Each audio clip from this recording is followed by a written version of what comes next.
Bora falar algumas habilidades essenciais para o mercado de trabalho de um biólogo? Então, vem comigo!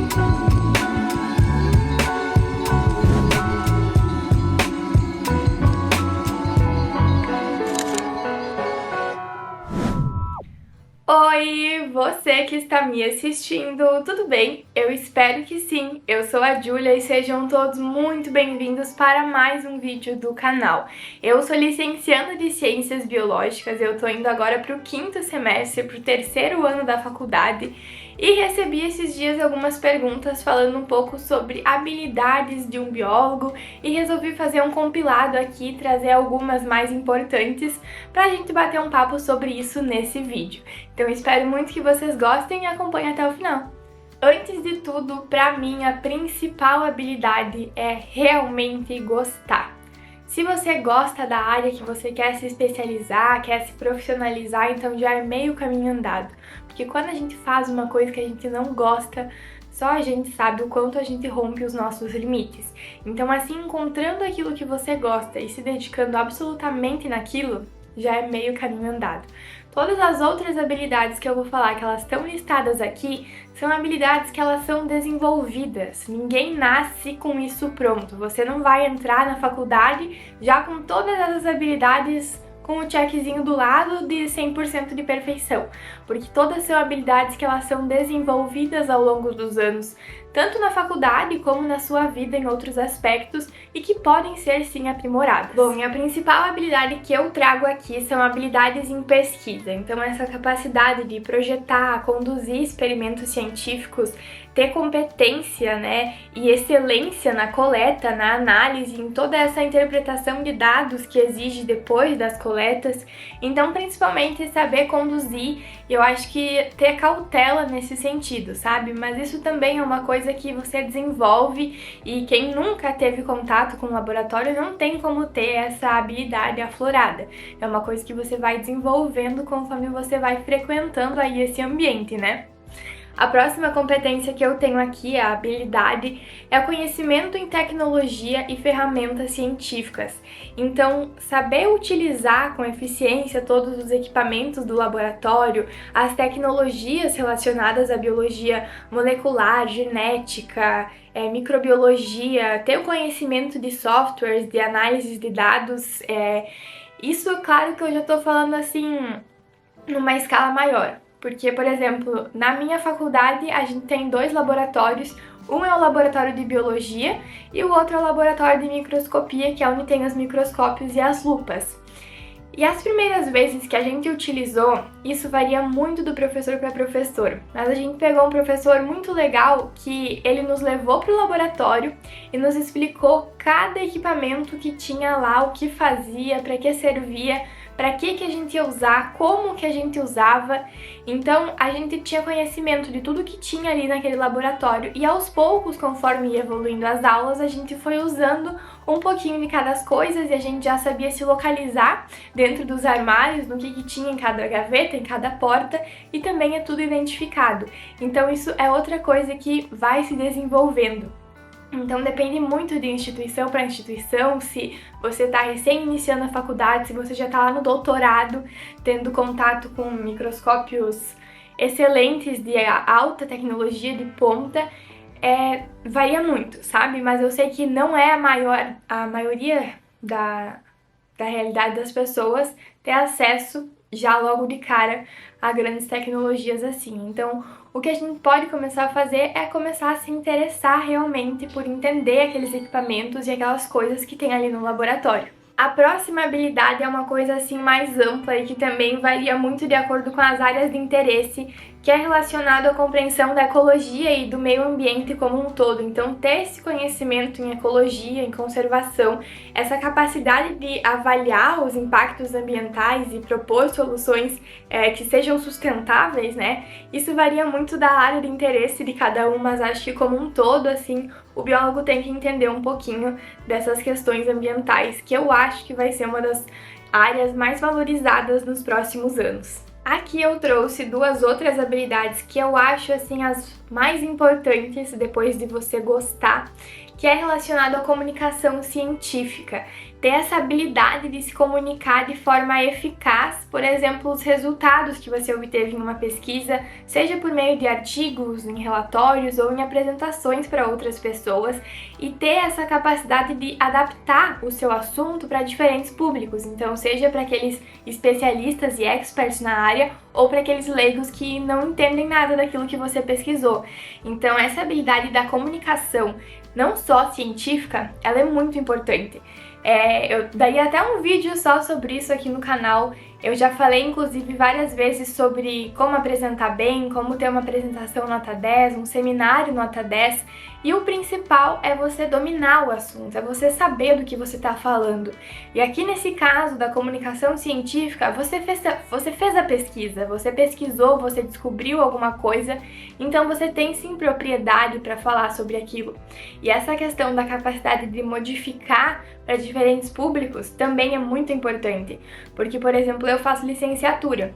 E às vezes a gente precisa explicar uma coisa para um professor que ele não é biólogo, ele é da parte da didática, né, da parte da educação. Então a gente tem que mudar um pouco a nossa comunicação para que eles também entendam, sabe? Então essa habilidade comunicativa é algo que é muito essencial, sim, num biólogo. Trabalho em equipe. Acho que eu nem preciso falar mais nada, porque essa é uma habilidade, assim, que ela é muito necessária em qualquer área, em qualquer profissão, em qualquer coisa que você vai seguir da sua vida.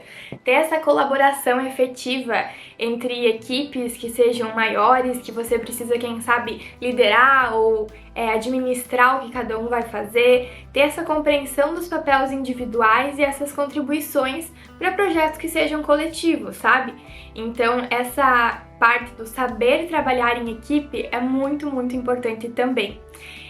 Eu digo que é até engraçado porque a minha turma, ela começou com 30 alunos. Eu comentei esses dias no vídeo respondendo perguntas e agora ela tem 6 alunos. Então, às vezes, quando os professores pedem para fazer grupo, ou é um grupão inteiro, ou são dois trios, ou são 3 duplas. Então, esse é o trabalho em equipe que a faculdade está me proporcionando, sabe? Mas mesmo assim, já é um contato diferente do que você fazer o trabalho sozinha, sabe?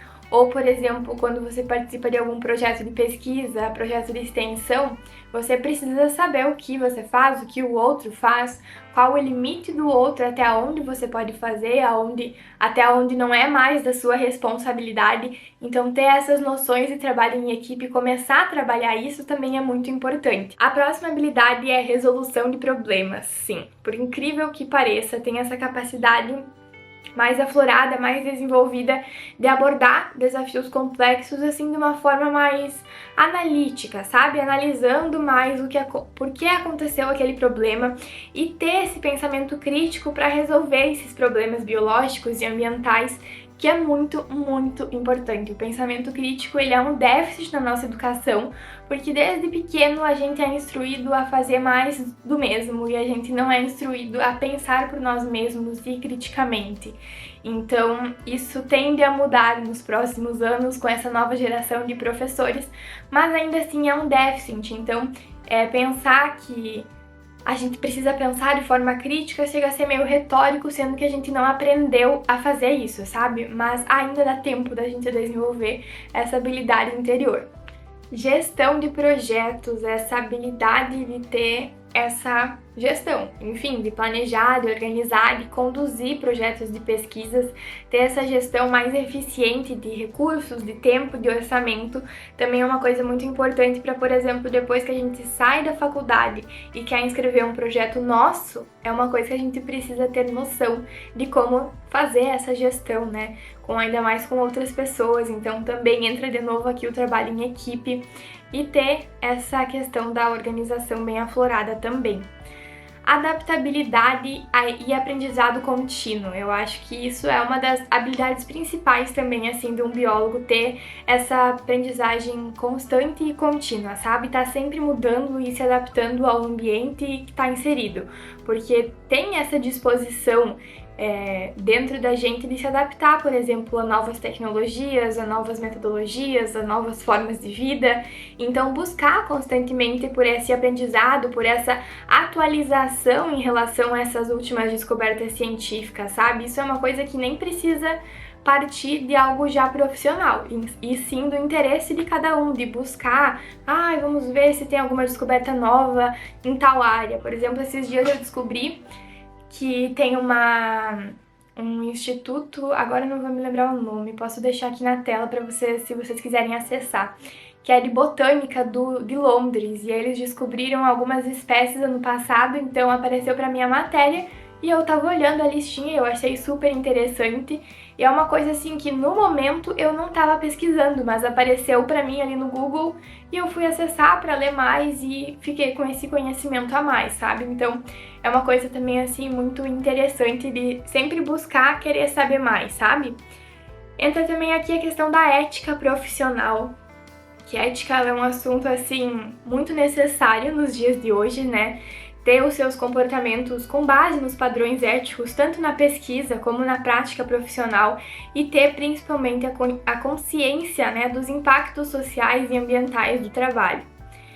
Conhecimento em regulamentação e política ambiental. Isso eu digo que é uma coisa assim já um pouquinho mais específica, né? Ter essa familiaridade com regulamentações ambientais e políticas que sejam relacionadas a isso, mas ter essa capacidade de interpretar e analisar as leis e regulamentações dessa determinada área, né? Entra também aqui algumas habilidades em educação e divulgação científica. Então, ter essa capacidade de ensinar, de comunicar sobre conceitos científicos de maneira compreensível. Já como eu falava lá antes na questão da comunicação científica e de ter que adaptar essa nossa comunicação para diversos públicos, né? Então, participar, por exemplo, de programas de divulgações científicas para um público em geral, sabe? Não só para, por exemplo, entusiastas da área, especialistas que já dominam aquele assunto. E por último, mas não menos importante, a redação científica. Então, ter essa habilidade, esse gosto por escrever artigos científicos, propostas de pesquisas, relatórios técnicos de alta qualidade, porque isso também é muito importante. A gente saber o que a gente está escrevendo e aquilo ser bom realmente, sabe? E é isso, essas foram as habilidades que eu selecionei aqui para trazer nesse vídeo. É claro que tem inúmeras outras habilidades, essas foram só algumas. E como eu falei, todas as habilidades que a gente desenvolve. Você não vai entrar na faculdade sabendo escrever um bom artigo científico, assim como talvez você vai sair da faculdade ainda não sabendo escrever um bom artigo científico. Isso é uma coisa que você vai aprendendo e aprimorando com o tempo. Então a gente não pode se cobrar demais por já ter todas essas habilidades, porque é algo que a gente precisa ter essa vontade de aprender continuamente e constantemente para se tornar um bom profissional futuramente na área que a gente se escolher. Se você gostou desse vídeo e assistiu até aqui, não esquece de deixar o seu like e se inscrever aqui embaixo no canal se ainda não é inscrito por aqui. Me siga no meu Instagram, eu vou deixar o arroba aqui na tela. E é isso, se cuida, amigo. Beijão e tchau!